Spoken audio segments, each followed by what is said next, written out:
welcome back to the channel. Today is going to be another 6-7 video for you guys.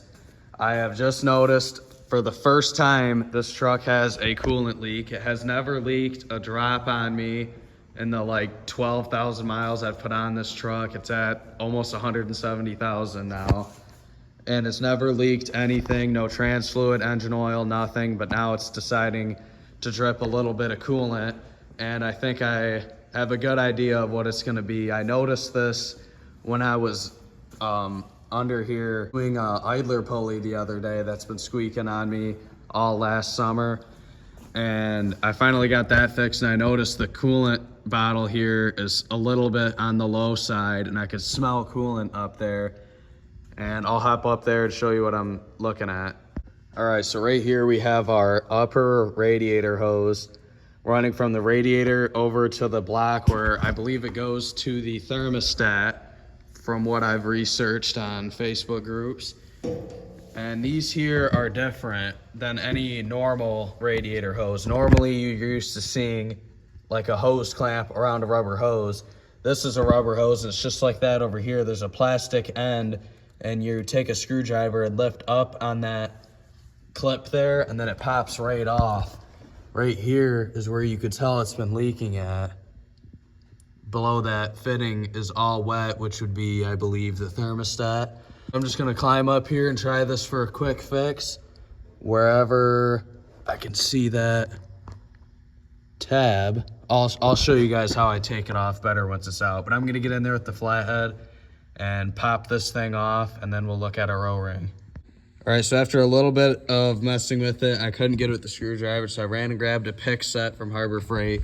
I'll show you better when I get it out, but as you can see, you fish your hand under there, get a good light, and I have it pulled in that hook, and then we're just gonna pull back on it until it clicks, and then it'll stay out. Here you can see this hook better. It's a set of 4 with a couple different ones like this in there for $2 at Harbor Freight. Very affordable. I have these in my work toolbox actually, and unfortunately that's not here though, so I had to buy it again for some at home. Now this should just pop right off. Oh yeah, nice. I have this off, but it still looks like it's gonna want to spray some coolant, which is always fun. Oh yeah, boy, you love to see it. I'll rinse this out in a minute.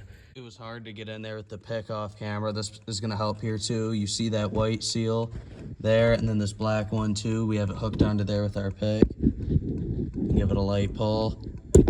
It comes right on out. Carefully set that back. It might want to leak more coolant. Mine did not. Not too bad. Maybe 5 minutes of playing with it with one of these picks and you could get the whole thing out.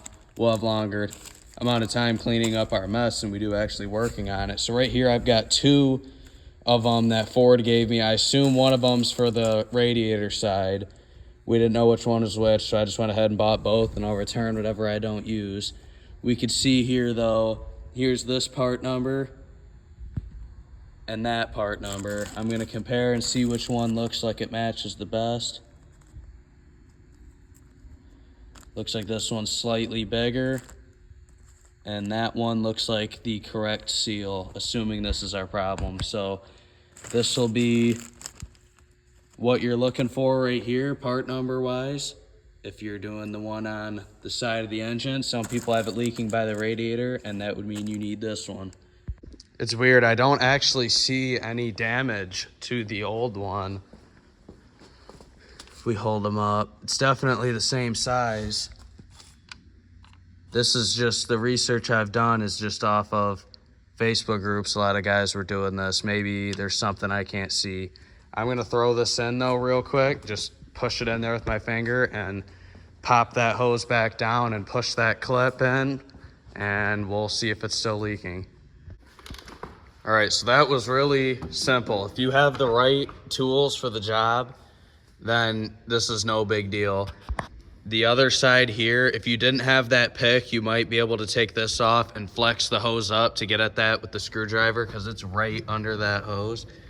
And I pretty much just popped it back on though and flicked that clip. It's on there solid, it ain't going anywhere. And since I spilt that coolant earlier, I went and just took a 2-gallon watering bucket and dumped it down in there to rinse off all that coolant. So that water will evaporate. I'm gonna leave that until tomorrow to evaporate. For now though, I'm gonna go ahead and fill this reservoir back up. I just went and grabbed 1 gallon of pre-mixed Motorcraft coolant. I'll get that thrown in there and then let this sit and evaporate all that water, and we'll start it up and see if we still have any signs of that little leak. Let's crack this open and see how much we use. This has been, I did a full coolant primary and secondary flush. I haven't lost any in the secondary. I did lose some. We're about to find out just how much we lost out of this. It's been roughly 12,000 miles since I put the S&S disaster kit on, and I did the coolant flush then, so let's find out.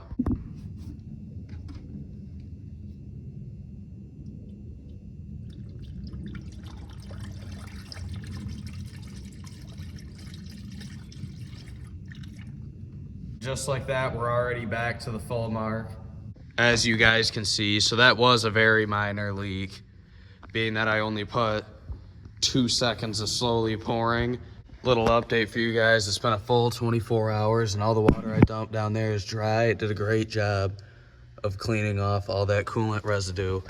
So now I'm gonna go ahead and start the truck and leave it idle for maybe 10 minutes or so in here, and then we'll see if it got wet again to know if it's still leaking.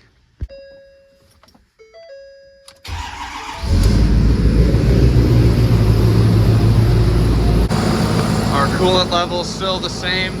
We'll let this thing run and smoke out the barn with some diesel fumes, and then we'll be back to check in a bit. All right, so I got a little carried away. This thing's been running for like 20 minutes, so that'll be more than enough. Let's see here if we've got, yeah, coolant temp, 163 degrees. It's had its time. Let's see if this thing still leaks. And moment of truth.